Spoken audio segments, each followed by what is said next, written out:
I want to tell you about the man from Germany, Immanuel Kant.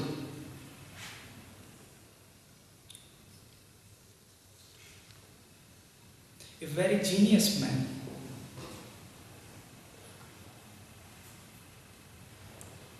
He gave many things of understanding in many subject matters. He was very profound.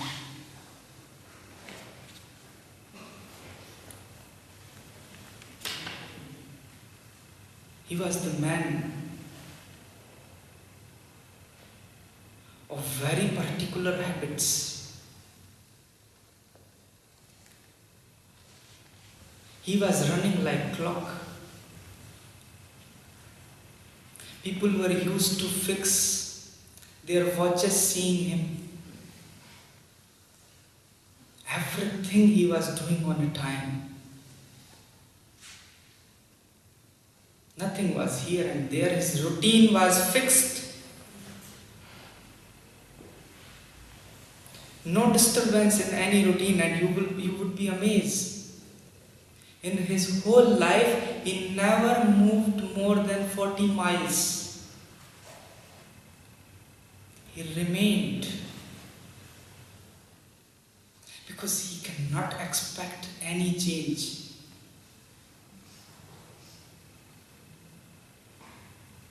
It would disturb his contemplation. If change comes, change would disturb. This man never got married. Once it happened, he had a very good friend. And once this girl asked Immanuel Kant, she proposed and asked him to marry. This is very rare. It's example of its own. A girl is asking how long she might be waiting. A girl is asking to man to marry. I think she might be waiting very long that he will propose, but the proposal did not come. She was a brave woman. Did not care. Life is short. Just ask what is the manner and what is not the manner. Just ask. And even I say, people who come to me, forget the manners in love. There is an English saying, everything is fair in love and war. I don't know why they put the war together with love. But definitely, everything is fair in love. If you are in love, you cannot do wrong. I think they put the war because to make a war, it is itself very incorrect. How more incorrect you can do? So it is fair. If you are incorrect, more incorrect is not possible. You are on the worst side. So if whatever you do cannot be that worst. Maybe that's why they say everything is fair in love and war. Because love is on very correct side, war is on very incorrect sides. This incorrect side and correct side. If you are on correct side, you cannot do anything wrong. If you are on incorrect side, completely on incorrect side, what else can you do wrong? So it's very simple. Maybe that's why they say. We found out today that everything is fair in love and war.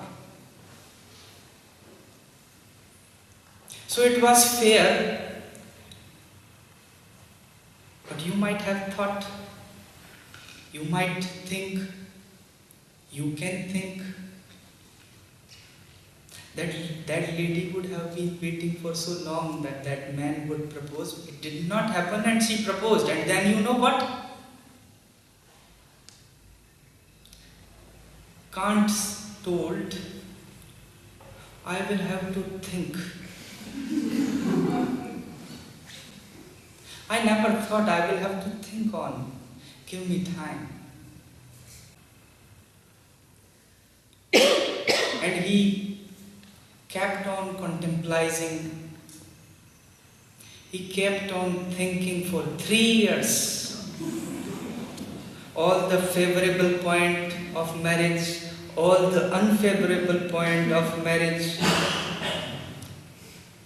But problem was still very hard after 3 years because they were all equal.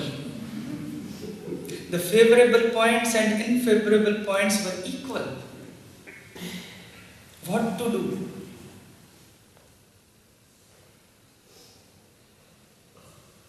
No option. If even a one option could lead anything, he could reach to certain conclusion after 3 years contemplating about favorable and unfavorable point. He was not able because they were equal. He thought he might go after 3 years and he can say to that woman, I tried my best, but the points are equal. I cannot do marriage till the time I find any part heavier than the other one. So after 3 years of contemplating, there was no conclusion on marriage. And marriage is like that. You cannot reach any conclusion if you try to contemplate or concentrate.